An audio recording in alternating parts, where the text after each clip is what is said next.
सभी साथियों को जय भीम। मैं अरविंद कुमार, आप देख रहे हैं अम्बेडकर प्राइम चैनल। साथियों, अभी एक वीडियो काफ़ी अधिक वायरल हो रही है जिसमें ब्राह्मण मंदिर के अंदर मांस खा रहे हैं और बिरयानी जो खा रहे हैं वो बिरयानी खा रहे हैं, और जबकि ब्राह्मण ही इस व्यवस्था को जन्म देता है कि मांस खाने से दूर, क्योंकि वो जाति व्यवस्थाओं को फैलाकर और अपने आप को श्रेष्ठ बताता है। तो मैं अभी इस बात पर चर्चा करता हूँ जाने माने गायक शशि भूषण जी से। जय भीम सर। जय भीम सर, ये एक वीडियो वायरल हो रही है बहुत ज़्यादा। वो वीडियो है ब्राह्मण मांस खा रहे हैं, ऐसा क्या संभव है? पूरा संभव है। आदमी मांस खाता है, आदमी मांसाहारी है, प्राणी है, मांसाहारी प्राणी है आदमी। अब इसमें ब्राह्मण, क्षत्रिय, वैश्य, शूद्र कहाँ से आया? जिसका मन करता है मांस खाइए, जिसका नहीं करता है मत खाइए। साइंस के अनुसार आदमी सर्वाहारी है, वो शाकाहार भी करता है और मांसाहार भी करता है। लेकिन ये ब्राह्मण ही है जो कि दूसरे को ऊंच नीच भेदभाव की एक पाठशाला चलाते हैं। देखिए, जब गांव में कहावत होती है कि मूर्खों का जो अन्न है उसे विद्वान लोग खाते हैं। अब जो आदमी चतुर है वो आदमी लोगों से कहता है कि भाई माताजी भेंट मांग रही हैं, कि क्या भेंट मांग रही हैं, कि मुर्गा मांग रही हैं, बकरा मांग रही हैं। लोग बलि चढ़ाते हैं माताजी के नाम पे और उसके नाम पे। अब जो वो भेंट चढ़ता है तो उसे खाते कौन है? वही लोग खाते हैं।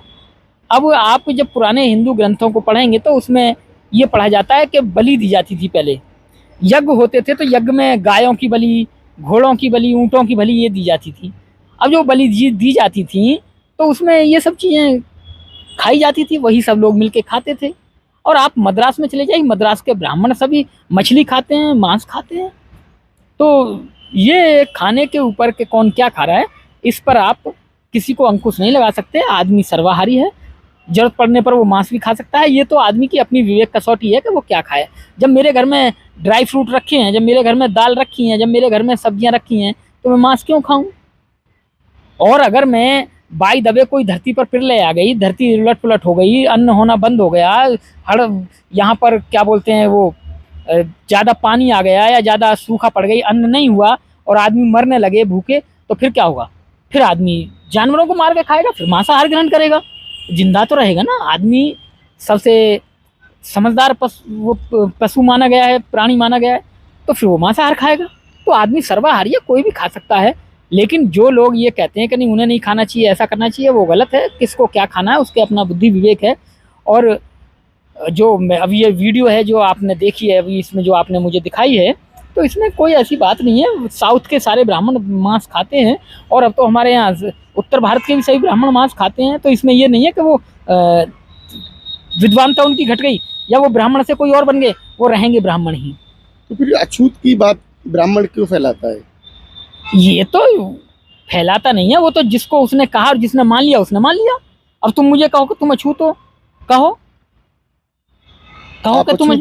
मैं अछूत नहीं हूँ, तुम अछूत होगे, मैं क्यों नहीं मानता? और किस धर्म का मैं अछूत? आपको लगता है कि किस धर्म में? धर्म में जन्म नहीं लिए? अरे मैं हिंदू धर्म का मैं क्यों मानूंगा? हमारे देश में धर्म बदलने की और इस सबकी आज़ादी है। मैंने बदल लिया, नहीं हूँ मैं हिंदू। अच्छा, आपने धर्म बदल लिया? बिल्कुल, मैंने छोड़ दिया, बदल नहीं लिया, छोड़ दिया मैंने हिंदू धर्म को। मैं अपने पुराने, मैंने क्या बोले, घर वापसी की है। मेरे पुरखों ने की थी घर वापसी, मैंने की है। मैंने हिंदू धर्म को लात मार दी, मेरे घर वालों ने, मेरे पुरखों ने मार दी, लात मार दी। भाई मैं क्यों रहूँ उसमें जिसमें अछूत कहा जाऊँ? मैं विद्वान आदमी, मैं ग्रेजुएट आदमी, मैं क्यों अछूत रहूँ? तो क्या हिंदू धर्म में ग्रेजुएट नहीं है, विद्वान नहीं है क्या? होंगे, ये वो जाने। लेकिन जो धर्म मुझे अछूत कहलाए, जो मुझे नीचा कहलाए, मैं क्यों रहूँ ऐसे धर्म में?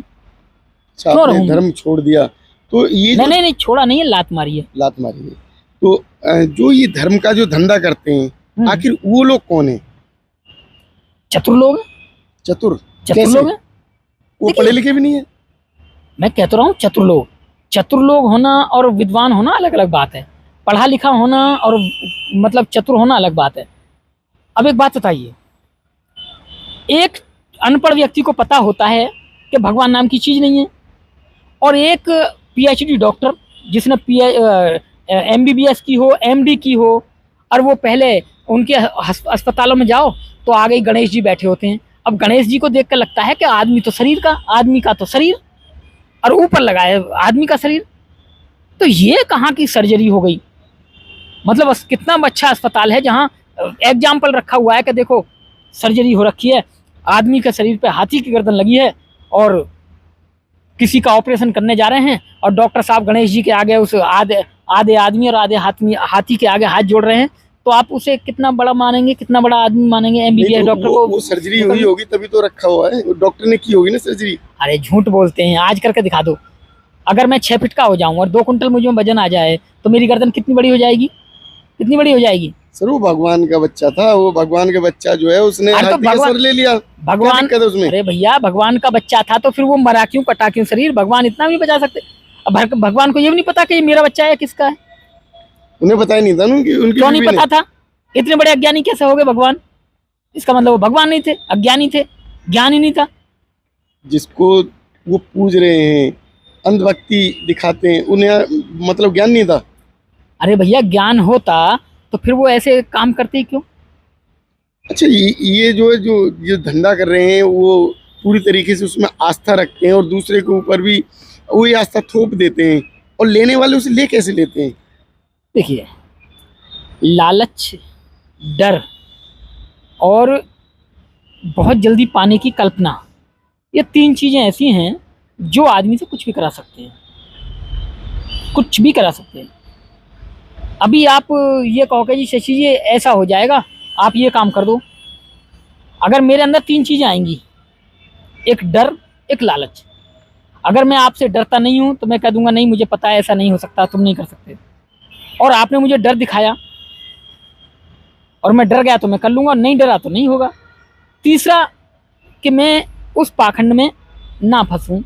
अगर मैं पाखंडी हूँ या इस तरह का कोई छोटा भी लालच है कि चलो थोड़ी देर के लिए मान लो ऐसा हो जाए, अगर मैं कर लूँ तो फिर मैं लालच की कहानी। तो लालच, भय और तीसरा अपना जो मैंने अभी बताया, इन सब 3 चीज़ों के साथ में ये सारा सब कुछ होता है। इन्हीं के कारण आदमी का शोषण होता है। ये जो ऊंच नीच की जो है, जो एक नीति जो चली गई थी वो कब से चल रही है, और आज का जो मानव है वो कहाँ है? आज का मानव पहले मानवों से भी गिरा हुआ है। आज का मानव विज्ञान का मोबाइल इस्तेमाल करता है, विज्ञान का दिया हुआ LED टीवी इस्तेमाल कर रहा है। आदमी का विज्ञान का दिया हुआ गाड़ी, ट्रेन, हवाई जहाज सब कुछ इस्तेमाल करता है, और मूर्ख एक छोटे से डर के कारण, और जबकि पता है उसके कारण कहता है कि नहीं इन सबसे बड़ा भी एक शक्ति है। अरे तेरे अंदर शक्ति है, उस भगवान के अंदर शक्ति है, तो उस प्लेन को क्यों नहीं गिराता? क्यों नहीं गिराता प्लेन को? दुनिया में जब से प्लेन बने हैं और जब से प्लेन उड़ रहे हैं, बहुत तो प्लेन बन के कट के कबाड़े में दोबारा बन गए, लेकिन गिरे कुछ ही हैं जिनमें तकनीकी खराबी हो गई। तो वो भगवान क्यों नहीं गिराता उन्हें? क्यों नहीं गिराता? गिरा देना चाहिए उसे। जब मेरे जैसे नास्तिक उसमें बैठते हैं तो भगवान को जब भी ऊपर से गिरा देना चाहिए उन जहाजों को। वो लोग कहते हैं ना, जब नास्तिक इकट्ठे हो गए तो वो घटना घटित होती है उनके साथ, जो आस्तिक होते हैं उनके साथ नहीं होती। अरे भैया जब ट्रेन चलती है हादसे होते हैं। अभी ट्रेन चली थी, अब यहाँ बाबा के जो आश्रम में मारे गए वो तो सारे आस्तिक थे, वहाँ तो नास्तिक कोई भी नहीं था, फिर वो क्यों मरे? नहीं, उसमें पापी एक जगह इकट्ठे हो गए थे ना, वही क्यों मरे होगा हैं। पापी? वही पापी मरे हैं ना उसमें। मतलब जितने लोग मरे वो बाबा के समर्थक नहीं थे? समर्थक थे, लेकिन उनके अंदर पाप भरा हुआ था। क्यों? अच्छा क्यों पाप भरा हुआ? तुम्हें कैसे पता चल गया? ये तो बाबा को पता होगी, आपको कैसे पता चल गया उनके अंदर पाप भरा हुआ था? जितने बाबा हैं यही कहते हैं जो पापी हैं वो मरेंगे। अच्छा, जो बाकी और जो मर रहे हैं वो जो बाबा मर गए और वो पहले अपनी मौत मर रहे हैं, लेकिन पापी जो है उन्होंने मार दिया बाबा ने। चंद्रा स्वामी जैसे तांत्रिक मर गए, उनका क्या होगा? वो तो इनकी मृत्यु आई ना। और ये मरना और मृत्यु में अंतर होता है क्या? अलग अलग? बिल्कुल। ये जो बाबा जो जाल फैलाते हैं यही तो जाल है। मरना और मृत्यु में कोई अंतर नहीं होता। जब आदमी की सांस रुक जाए और दिल धड़कना बंद हो जाए तो मौत है वो। नहीं, बाबा जो अभिशाप दे देंगे उनकी मृत्यु है। अरे तुम सारे बाबाओं से मुझे अभिशाप दिला दो, दिलवाओ। किससे दिलवाओगे? बोलो कौन से दिलवाओगे? ये तो जितने भी हैं बताओ, लिस्ट बताओ, नाम बताओ मुझे। देखो अभी के जो शाकाहारी कोई ले लो, इससे पहले जो है शाकाहारी की ऐसी की तैसी। अब बताओ, मरवाओ मुझे, मैं उसे अभी 10 सुनाता हूँ खरी खोटी, बताइए। और ये और आसाराम बताओ, वगैरह राम आसाराम, रहीम, आसाराम जी, राम रहीम, सबकी ऐसी की तैसी, बताओ। तो क्या आप बिल्कुल आस्था नहीं रखते? मैं किसी में आस्था नहीं रखता। तो क्या लोग जो ये आस्था रखते हैं वो क्या समझदार नहीं है क्या? वो समझदार नहीं होते, अगर समझदार होते तो आस्था नहीं रखते। तो ये पूजा पाठ जो लोग करते हैं वो क्या है फिर? डर। डर। मैंने आपको पहले ही, मैंने आपको जब चर्चा करें जब बताया, डर है। तो क्या, कुछ लोग डर से करते हैं, कुछ लोग लालच से करते हैं। तो क्या इससे मुक्ति पाई जा सकती है? देखिए, डर, लालच, भय, और वो क्या बोलते हैं अपना चतुराई, इनसे मुक्ति पाई जा सकती है। जब आदमी को ठोकर लगती है, वो अपने आप पता चल जाता है, उसको सब ज्ञान हो जाता है, सब पता चल जाता है। तो साथियों, जितनी घटनाएं हो रही हैं उन घटनाओं के लिए जिम्मेदार कौन, सोचने की बहुत ज़रूरत है। क्योंकि आज के समय हमारी एक स्थिति ऐसी बनी हुई है, और हमारे साथ शशि भूषण जी, इन्होंने जो बताया, इनकी बातों में जो सच्चाई है, क्या आप लोग उसको मानते हैं? अगर मानते हैं तो हमारे कमेंट बॉक्स में ज़रूर बताएं। इसी के साथ नवोदय, जय भीम।